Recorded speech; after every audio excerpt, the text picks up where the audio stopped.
pada tahun 1667 menjadi momentum yang sangat bersejarah bagi sebuah kerajaan di belahan timur Nusantara.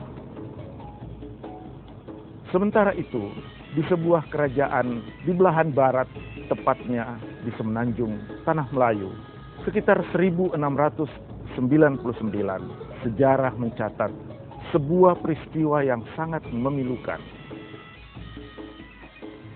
Wan Anum, istri Laksamana Megat Sri Ram, dihukum mati karena ia memakan buah nangka yang akan dipersembahkan kepada raja. Inilah awal yang menjadi pintu masuknya suku bangsa Bugis Makassar dalam dinamika sosial politik kebudayaan di negeri Melayu.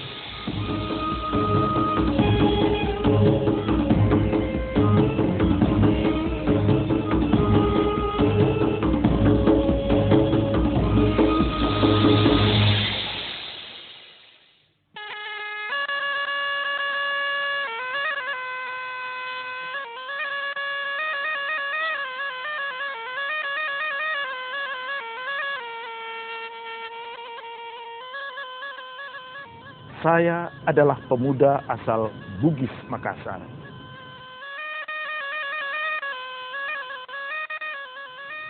Sejak kecil saya dididik oleh orang tua saya menjadi pribadi yang tangguh dan pantang menyerah.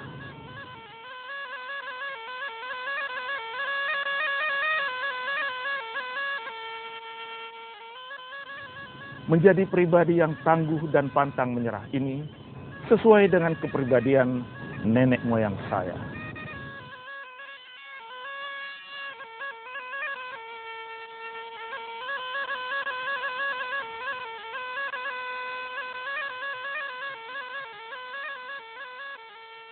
Pada tahun 1667, Kerajaan Goa yang biasa juga disebut dengan Kerajaan Makassar kalah dalam perang melawan VOC. Akibat dari kekalahan itu, Kerajaan Goa harus menandatangani perjanjian yang disebut dengan Perjanjian Bongaya.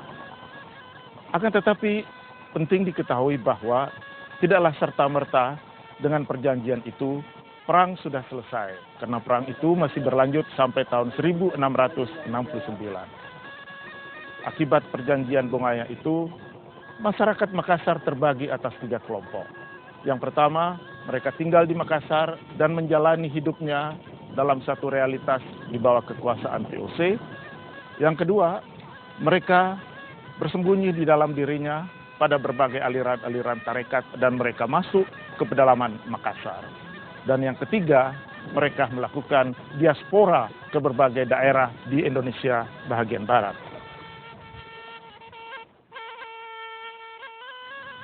Nenek moyang saya adalah pengembara yang ulung. Mereka rela meninggalkan semua atributnya, mengarungi samudera menuju negeri asing dan meninggalkan negeri leluhurnya.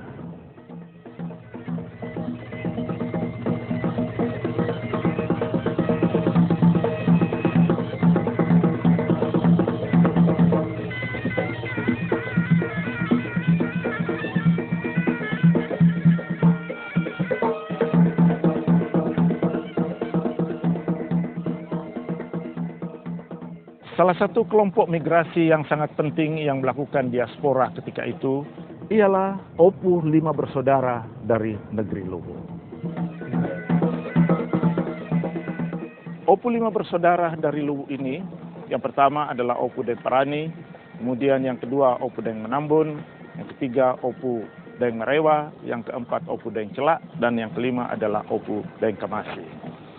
Mereka kemudian melakukan diaspora dan bermukim di Indonesia bagian barat dan mengambil tempat di Bengkalis. Mereka membangun perkampungan di Bengkalis dan menjadi patron bagi semua orang-orang Bugis Makassar yang ada di kawasan itu. Mereka menguasai daerah-daerah pesisir Sumatera bagian timur hingga pesisir selatan Sumatera. Di tempat-tempat seperti inilah mereka melakukan pemukiman-pemukiman dan berdomisili, melakukan berbagai kegiatan-kegiatan ekonomi, dan masuk dalam struktur kekuasaan dalam kehidupan kerajaan yang berada di Indonesia bagian barat.